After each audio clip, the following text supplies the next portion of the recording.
1969년 8월 로스앤젤레스의 한 언덕 위 저택. 이틀 밤 사이에 7명이 목숨을 잃는 사건이 벌어졌습니다. 할리우드는 물론 미국 전체가 얼어붙었습니다. 그런데 이 사건에는 기묘한 지점이 하나 있습니다. 주범으로 지목된 남자는 그 현장에서 단 한 명도 직접 해치지 않았다는 겁니다. 찰스 맨슨. 그는 손에 피를 묻히는 대신 사람의 마음을 조종했습니다. 오늘 10분 사건 파일은 이 남자가 어떻게 평범한 청년들을 범죄자로 바꿨는지, 그리고 법이 그에게 어떻게 책임을 물었는지를 따라갑니다. 이야기는 1960년대 끝자락, 꿈의 도시라 불리던 이곳에서 시작됩니다. 맨슨은 1934년 오하이오 신시내티에서 태어났습니다. 16살 미혼모의 아들이었고 어린 시절 내내 친척집과 소년원을 떠돌았습니다. 절도, 차량 절도, 위조. 잠범죄가 쌓이면서 인생의 절반을 시설과 교도소에서 보냈습니다. 1967년 봄, 32살의 맨슨이 출소를 앞두고 교도관에게 남긴 말이 기록에 남아 있습니다. 여기가 내 집이다. 나가고 싶지 않다. 바깥 세상을 살아본 적이 거의 없는 남자였습니다. 그가 출소에 향한 곳은 샌프란시스코 헤이트 애시버리. 마침 그의 여름, 사랑의 여름이라 불린 히피 물결로 전국의 젊은이 10만 명이 이 거리에 몰려들던 참이었습니다. 집을 떠나온 외로운 청년들에게 맨슨은 교도소에서 익힌 기술을 썼습니다. 상대가 듣고 싶은 말을 해주는 것, 그는 기타를 치며 사랑과 자유를 노래했고 자신을 구루처럼 포장했습니다. 곧 그의 곁에 수십 명이 모였습니다. 사람들은 이들을 맨슨 패밀리라 불렀습니다. 맨슨은 무리를 이끌고 외곽의 낡은 영화 촬영용 목장, 스판렌치로 들어갔습니다. 그곳의 규칙은 전형적인 컬트의 공식이었습니다.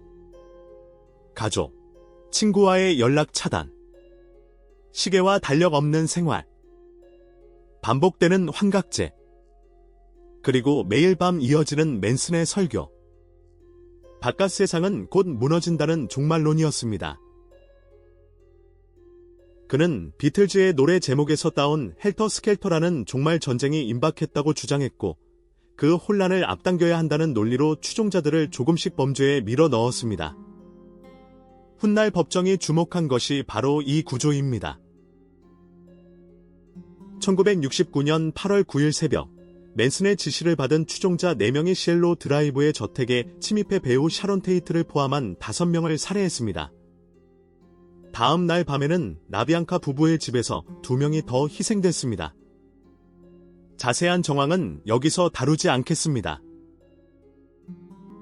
맨슨 본인은 첫날 현장에 없었고 둘째 날은 집 안까지 들어갔지만 손을 대지 않고 나왔습니다. 실행은 언제나 추종자들의 몫이었습니다.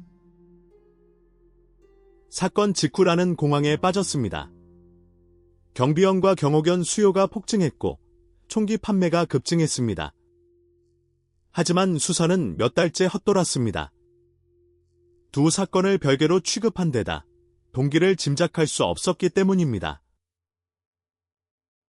정작 맨슨 일당이 붙잡힌 건 살인 수사 때문이 아니었습니다. 1969년 10월 데스밸리 인근 바커 렌치에 숨어있던 이들은 차량 절도와 방화 혐의로 무더기 체포됐습니다. 그리고 구치소에서 패밀리의 일원이었던 수전 애킨스가 동료 수감자에게 시엘로 드라이브 사건을 털어놓습니다. 이 진술이 수사기관에 전해지면서 반년 가까이 막혀있던 사건의 실체가 드러났습니다.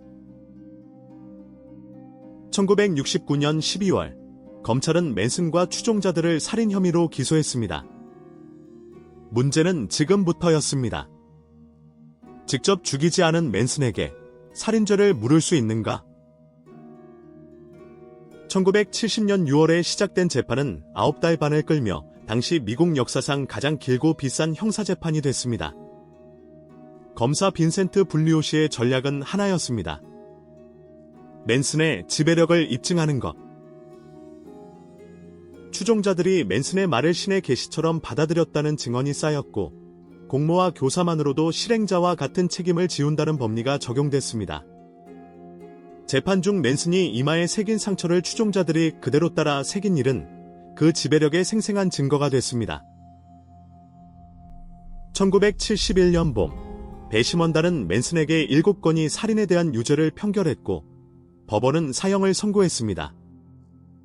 직접 칼을 들지 않은 자에게 실행자와 똑같은 책임을 물은 겁니다. 하지만 이듬해인 1972년, 캘리포니아 대법원이 사형제를 위헌으로 판단하면서 맨슨의 형은 자동으로 종신형이 됐습니다. 사형수 명단에서 내려온 그에게는 이론상 가석방 신청 자격이 생겼습니다. 그래서 이 숫자가 남았습니다. 1978년부터 2012년까지 가석방 심사 12번 이 결과는 12번 모두 기각. 마지막 심사에서 위원회는 다음 심사를 15년 뒤로 미뤄버렸습니다. 수감 중에도 그는 반성 대신 기행을 이어갔고 인터뷰마다 책임을 부정했습니다. 제도는 같은 답을 반복했습니다. 이 사람은 사회로 돌아올 수 없다. 2017년 11월 19일, 맨슨은 캘리포니아 코코란 교도소 인근 병원에서 83세 나이로 사망했습니다. 마지막 순간까지 사과는 없었습니다. 이 사건이 남긴 건 두 가지입니다. 하나는 법의 원칙입니다. 사람을 도구로 쓴 자는 도구 뒤에 숨을 수 없다는 것. 맨슨 재판은 그 원칙을 가장 극적으로 확인한 판례로 남았습니다. 다른 하나는 경고입니다. 맨슨을 따랐던 이들은 괴물이 아니라 평범한 집에서 자란 청년들이었습니다. 고립시키고 불안을 심고 구원을 약속하는 조종의 공식은 반세기가 지난 지금도 형태만 바꿔 반복되고 있습니다. 시엘로 드라이브의 그 집은 1994년 철거됐고 번지수도 바뀌었습니다.